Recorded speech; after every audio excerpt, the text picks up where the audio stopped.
Hi, Grant. How are you? Very well, Guy. Yeah, nice to see you. Nice to meet you after a couple of days of emails and conversations. Yeah, how are you doing? Yeah, no, I'm good. Thank you. I'm good. Absolutely. I agree. We're here. We've got the wines. Um, what a great way to start the weekend. I mean, this is a real treat for both of us because we've got a new wine to go through that I'm really looking forward to hearing you talk about, which is the Windsor Sparkling Rosé.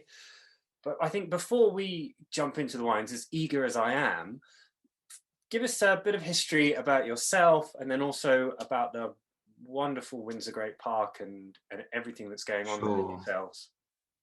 Yeah. For myself, very much, I've loved wine since I first tried it. In fact, I hadn't tried wine when I first joined the wine trade, and I started driving a van for a very well-known high street wine company. And it was probably a couple of months after I'd been driving the van that I first tried this Aussie Shiraz that really grabbed my attention. Um, and that was probably 25 years ago now. My interest in wine has grown progressively, obviously, the more and more I've been exposed to it. I've worked in retail for probably most of that 25 years, in fact, like 23 of that 25 years, but more and more, my role has been about events. So I get really excited talking to people about the product and trying to bring the product to life. My role within Laithwaite is that now. I'm in front of camera or at events talking to people about wine. So from hosting my first event in 2006. And then, hundreds. I don't know how many events I've hosted and how many people I've spoken to about wine, but it's a real pleasure, because I love the stuff. Part of that is experiencing Windsor Great Park and getting to visit the vineyard and to taste the wines with you. And like you said, neither of us have tried the rosé until today because it's just arrived, and we're really excited about it. 2019 rosé. So we're going to try that the first time together, which is nice. But yeah, I guess a little bit about Windsor Great Park and the background, how it came about. So it was a complaint, essentially, initially, that started a conversation that became, Windsor Great Park. And like many great things, they might start from somewhere less auspicious. So the complaint was an opportunity to put things right. So in head office one day, the phone started ringing at the shops area of desks. And there's a lady called Anne Linder, and she's been in the company for decades. And she's done a number of different things, got many different hats. She's been a buyer, she's run the company, and she's now dealing with Windsor Great Park. Anyway, Anne was sat at her desk and the phone was ringing and there was nobody at the desk. So she went over and picked it up. And on the other end of the phone was a gentleman called Major General Sir Michael Hobbs, who was governor of the military Knights of Windsor, and was a good customer of the Windsor shop at the time. And he had an experience which wasn't as good as his previous experiences, and he was just ringing up to feedback. So he was chatting to Anne, and basically at the end of the conversation, Anne got invited to Windsor Castle for tea. So Anne picked up a bottle of our Thiel Vineyard Sparkling, which is 100% Chardonnay, and went along to Windsor Castle to meet with Sir Michael Hobbs. And they had a lovely tea, and the conversation turned to a vineyard that used to be within the walls of Windsor Castle. And Anne mentioned, "Oh, wouldn't it be great to plant a vineyard? Maybe Windsor Great Park." Ever the opportunist, a real sort of like romantic, much like Tony Laithwaite, actually. Anyway, she left and went on her merry way, and then nothing happened. Then a month or two later, Sir Michael rang her and said, "Listen, were you serious about the vineyard in Windsor Great Park?" And Anne's like, "Yeah, I was serious." So he's like, "Great, well, let's see if we can make this happen." And the way Anne tells it, Friday was the phone call. By Monday morning, everything had been agreed in principle. The contracts and stuff took quite a bit longer.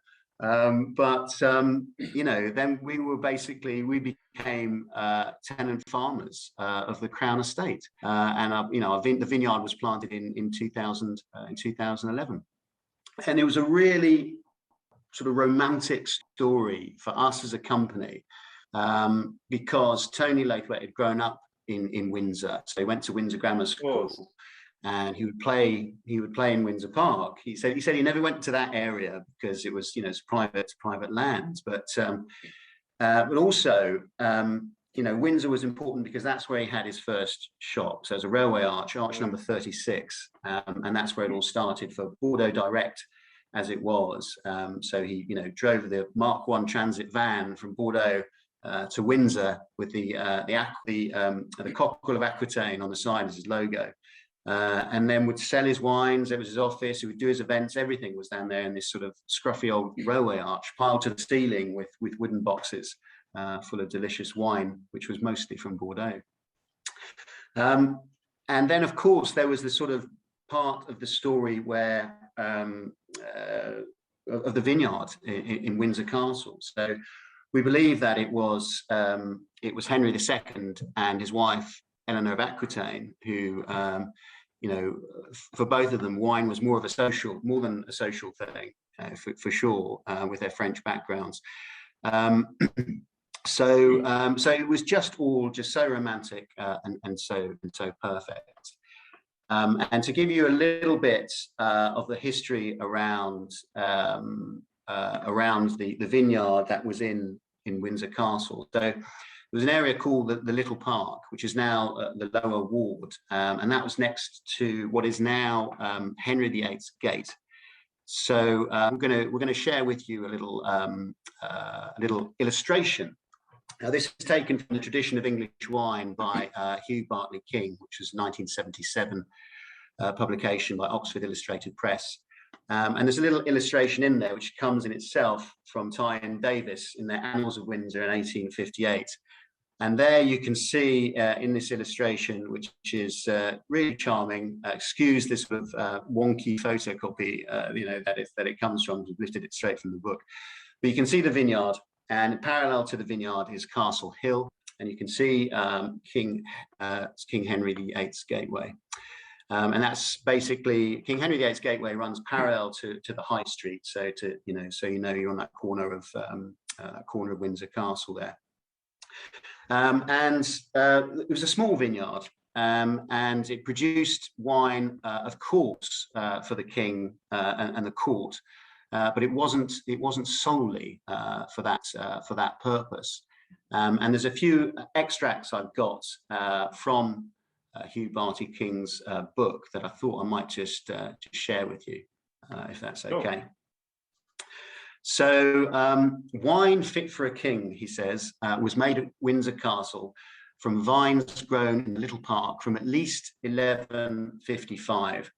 So in the reign of Henry II, particularly between 1154 and 89, the pay of the vintager or vineyard keeper and the expense of gathering the grapes were among regular charges on the pipe rolls at Windsor from the beginning of the series 1155.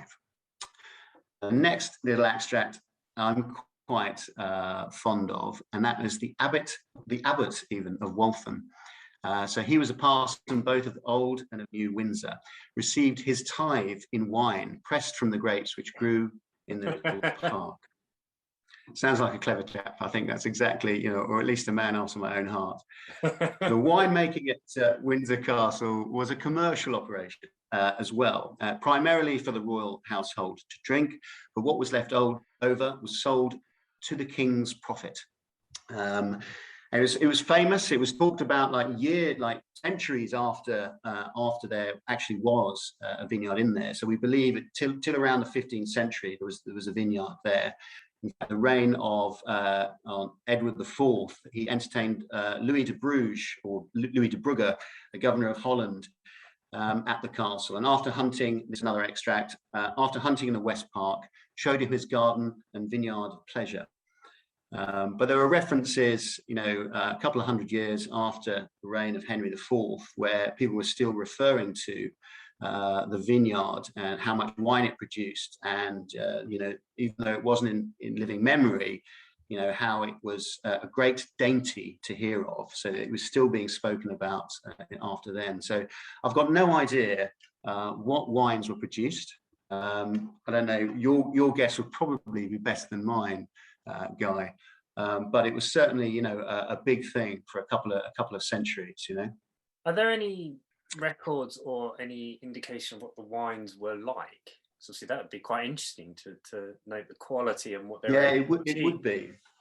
It would be. I don't know, and I mean, I'd have to dig a lot deeper than the couple of days that we've exchanged emails to say, okay, let's do this. But yeah, I'm thinking there might be some records somewhere, but from what I've seen, I'm sort of surprised that they haven't been mentioned. If we had more detail, so anybody's guess, and perhaps some of your viewers will be sort of will join in and help us discover. Send in their comments of what they think maybe was grown in the vineyard, or maybe they found an odd publication somewhere, or some which would shed some light. But yeah. So a lot of history, and a lot of us, of course, think of the English wine trade, in terms of like the last sort of 70 or 80 years, but far longer than that. And of course, it's really come to life, our wine trade, in the last 30 or 40 years. Of course, so people like Nightingale, the Roberts family, Ridgeview Estate, and all of our wonderful, sparkling wine producers. So I'm looking thirstily at my wines, but I need to talk about the vineyard first, and the site. So after Anne Linda's chat with Sir Michael, Tony Laithwaite was invited to meet with the ranger of Windsor Great Park and to choose a vineyard site. Now, he was given the choice of 3 sites, and he settled on a site near Mezzel Hill. And it's near some ponds, not far from the Royal School in Windsor Park. And the site, I mean, having seen it, planted, I can understand why he just fell in love with it immediately. So it's south-facing slope, firstly, and it's sort of like the roll of a hill, or the side of the hill, down to ponds at the bottom, at the south end of the hill. So the ponds obviously sort of moderating the temperature a little. So the winters aren't as extreme, and the summers aren't as hot. Interestingly, we've got thermometers at both ends of the vineyards, and there's a couple of degrees difference between the top of the vineyard and the bottom of the vineyard. And it's just a matter of 100 yards or 100 meters or so, from top to bottom. But we've got some photos of the vineyard to share with you. Now, the first one you can see is looking south towards the ponds, and it's just the most quintessentially English sort of setting. Of course, it's in Windsor Great Park, but even down to the oak trees. So you've got from which direction? From east to west, you've got Chardonnay, which was 55% of the vineyard. Then you've got your Pinot Noir, 35%. And then you've got 10% of Pinot Meunier, and a couple of oak trees in amongst the Pinot Noir vines there, just to make sure people know they're in England. How idyllic. And then and then the second image for you, which is taken, I mean, both of these are bird's eye, obviously, you can see, but it's sort of from the south, and it's looking sort of up the vineyard, and you can see behind the vineyard there's a copse of trees, quite a lot of oak trees in there, so a nice bit of shelter there. And then you've got on 3 sides, you've got the trees, but those on the side, on the sort of east, west, on the west and south, the trees, it's just like a row of trees that border the pond. So there's a good airflow through the vineyard, which helps to prevent even disease. And then open space up to the east of the vineyard there, and yeah, it's just the most beautiful spot. And actually, when we spoke or emailed on Wednesday, I'd just been along that morning, and beautiful as you walk through the vineyards. You're getting down to the south end there, close to the ponds, and you can hear the swans taking off the water, you know, and the coots sort of flapping about. Really, really sort of cathartic, therapeutic. So a really, yeah, lovely, lovely sight.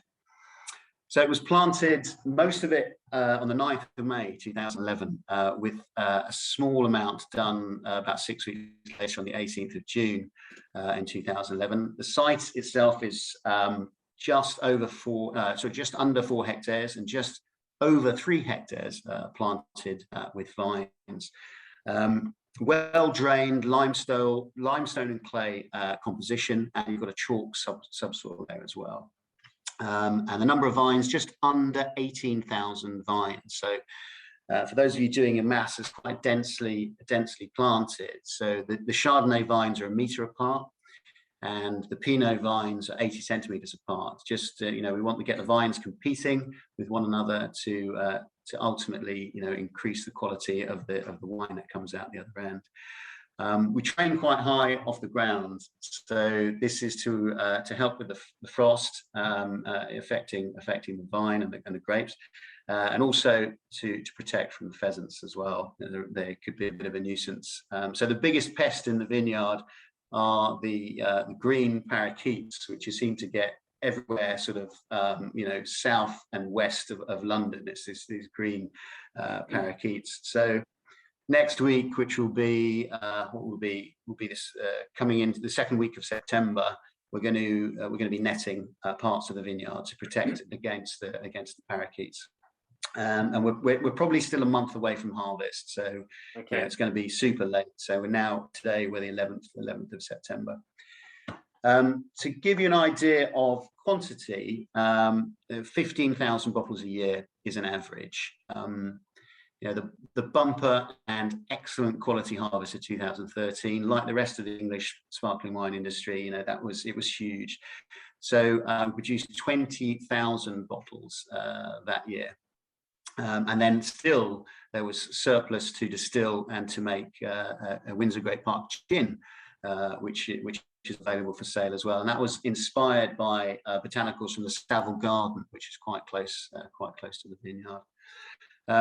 So the wine's made for us by Simon Roberts, you know, the Roberts family, the Ridgeview estate down in Ditchling, and Laithwaites and the Roberts family have got a long history.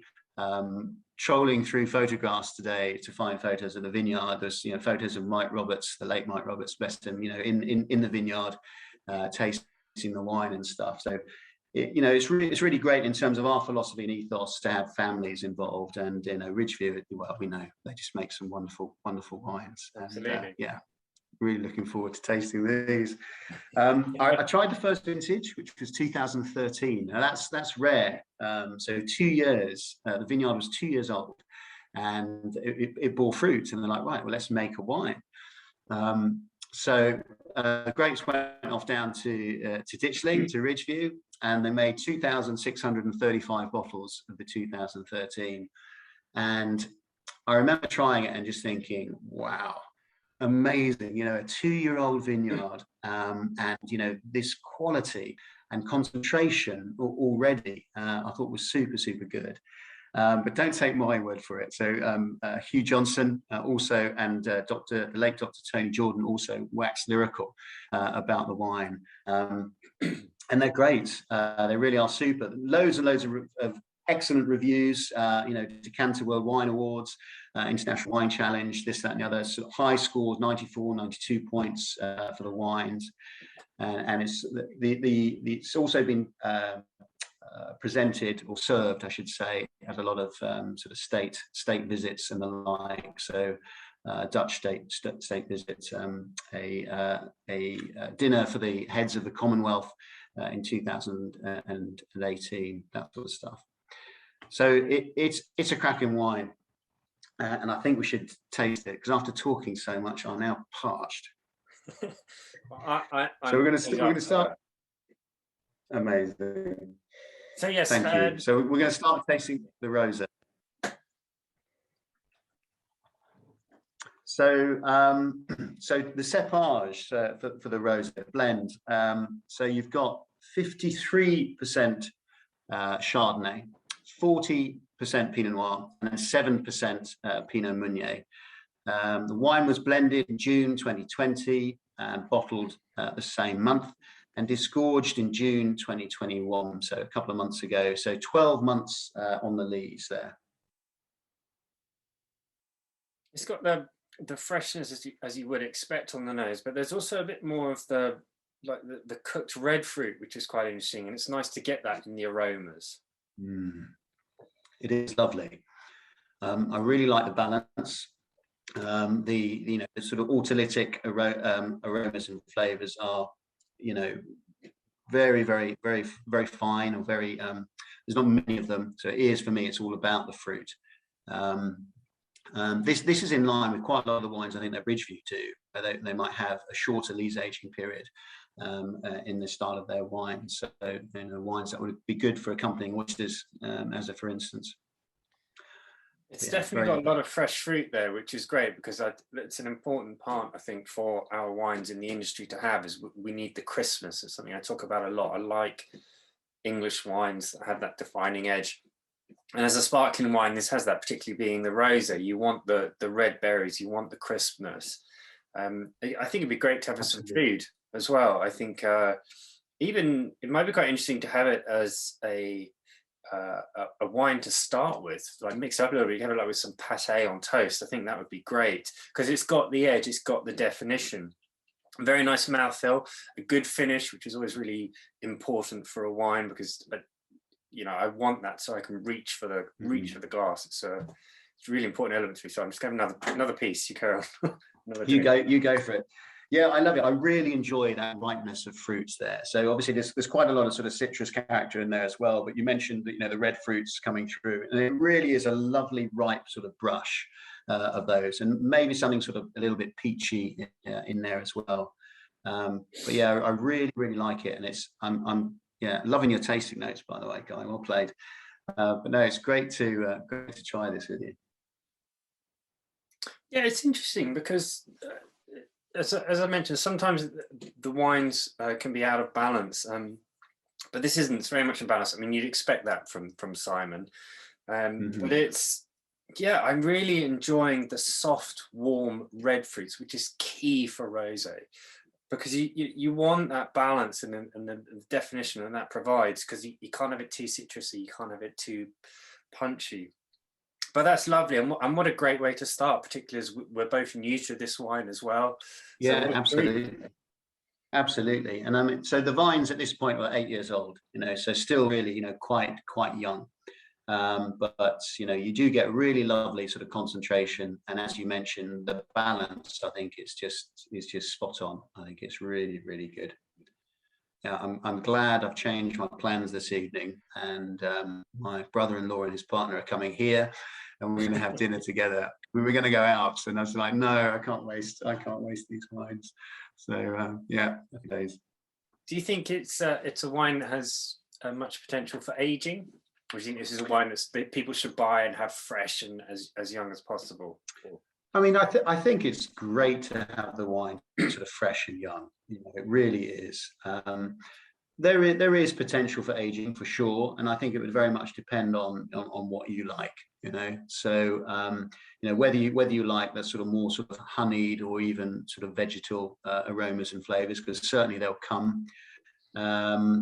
Whether you just like something really sort of fresh and vibrant. And I think it's a wonderful, wonderful release, a time to release it. And I think it just works perfectly. We've done, Ridgeview makes Southridge wines for Laithwaites, and they do a rosé as well. And typically their rosés are, a couple of vintages younger than their whites are. And it works really well with those wines as well. So yeah. Maybe it's because it's Friday afternoon, Friday evening, and I haven't had a drink for a couple of days, but for me, that's just perfect. No, I agree. It's a lovely, lovely English sparkling wine. It really is. Yeah. You know what? I always have to qualify my excitement around English sparkling wine, because people go, "You're English, you're going to say that sort of thing." But it's, I'm so sort of amazed and proud and excited. You know, I mean, you obviously are, because you know you've got this whole sort of setup and channel around it. I was thinking, you know, wow, what a wonderful way to go. But yeah, it just is amazing to have the accessibility of it all on our doorsteps, to pick up a phone and talk to a winemaker, you know, and people that are just super passionate, because it's a wine in its infancy, sorry, an industry in its infancy.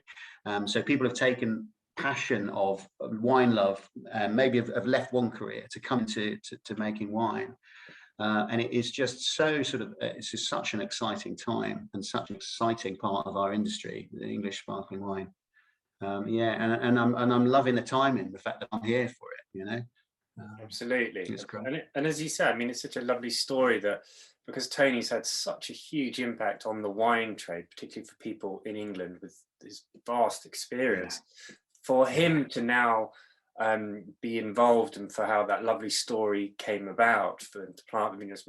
I mean, it's one of those beautiful, everything just came together, and it's, you know, great that the wines resulted in that effect. Absolutely. And it's typical of the man, really, you know, because he's a visionary, you know, a real pioneer as well. So first person to import Chilean wine commercially into the UK. The first person to employ a flying winemaker. So Martin Shaw from South Australia, he was making a Chardonnay in the Dordogne for Tony back in the 80s, you know. So yeah, it's really typical, and when you get to know him, it's not surprised the things he sort of comes up with, and still, you know, it's just this sort of this fountain of ideas and inspiration. So yeah, happy days. Shall we try the white? Absolutely, let's go. Great. Now, whilst we were sort of chatting early on, and you disappeared off just to get yourself a glass of water, I did put my nose in it, so I know a little bit about what's coming. So yeah, a much bigger wine, a much more sort of ripe, has much more presence and weight about it. The blend is not dissimilar, so 51% Chardonnay, 42% Pinot Noir, and then again just 7% of the Pinot Meunier. So it was blended and bottled in 2017. Wow. And his disgorging date was December 2020. So that's 42 months, 3.5 years on the lease. I'm really pleased to hear that, because that was the first thing I got, was the development on the nose. It just leapt out at me then. Yeah, absolutely. Yeah, there's a bit of honey going on there, you know, which is, you know, a consequence of the aging. Then also some sort of vegetal notes, but that is balanced beautifully by there's ample fruit there, and it's quite ripe. So so apples, green apples, but then peaches, maybe even a bit of apricot. I mentioned the honey, but then because of the long lees aging as well, you know, got really lovely sort of brioche or croissant-y notes to the wine, and I haven't even tasted it yet. And it's great that it's retained the smoothness. You know, something backing up what we were saying with the rosé and how important it is for the English wines. And this has got that. It's got the ripe citrus characters, but it's also got the smoothness of the development of the lees aging. And just, you know, a bit of aging, it's calmed down, it's settled in. A lovely wine again. I mean, it'd be good to have it as a food pairing wine. It's always great fun experimenting with that, but also it's a very easy drinking wine. It's still got quite a serious edge to it, which is nice, and I don't think that should intimidate anybody, because there is a lot going on there. But it's still fresh, and I really like that. And I've said this a number of times already, but I really think it's important as an industry that we retain that, because it's a great element to have. Absolutely.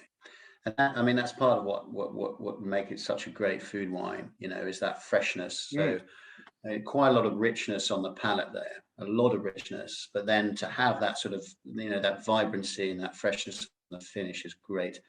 And, you know, I'm going to go to town a little bit with my food pairings for this, because it's quite, you know, it's got quite a lot of weight and muscle. So I'm even thinking like, you know, something like a pork terrine or something like that. I think it would stand up marvelously well to, you know, all of the sort of the sweet aspect of the orchard fruit characters, the apples and the apricots. You know, I think that would go really, really well with pork terrine or just a roast pork on a Sunday. But yeah, super. Pâtés, I think we mentioned earlier. Yeah. You know, I think some nice sort of rich pâtés, that would be great. You know, be it sort of a nice sort of mushroom pâté, you know, or a chicken liver or duck pâté. You know, that'd be great. Just But on it's your, super. And it's, sorry to interject there, but just on what you were saying about the pork and the crackling, the moment you said that, absolutely. The crackling was key to what you said then. I was there. I wish I had some now. I could totally see how the wine would just cut through that. It'd be beautiful, be a lovely balancing effect. But yes, carry on. I'm there. no, I can't remember what else I was going to say, but yeah, no, it's a real event. You know, the wine is an event. You know, so I mean, you know, to start with one, as we're going to do this evening, both of us, to start with one and finish with the other, it's just like, wow, you know, it's just like wine heaven. Because it is, you know, a real sort of, for me, it's a real statement. 42 months on the lees, you know, 16 was a really good year for the vineyard, for England generally. But yeah, no, it's super. Yeah, super. Yeah, should just mention that it was a great year in Windsor for the vineyard. Well, that's important, you know, as with all vineyards, the better the summer, the better the fruit. It's nice as an industry if we could have more reliable summers. I know people are a little anxious about the start of this one, so we'll see what happens. But of course, it helps. Yeah, I mean, things were far more consistent and reliable. You know, when this vineyard was planted, than they certainly have been this last year. You know, which is, let's hope it's just a one-off. But yeah, who knows? So you know, this year we've had standing water in the vineyard in June, and normally you'd be lighting candles maybe 4 nights a month in April. Say, and this year 17 nights in April out in the vineyard lighting candles to prevent against frost damage. So yeah, it's tough, and yeah, needless to say, everything's late. So you know, harvesting second, maybe even third week of October. You know, it's yeah. Well, we've got a bit of time, as you say. Let's hope for not too many late frosts, or any, obviously.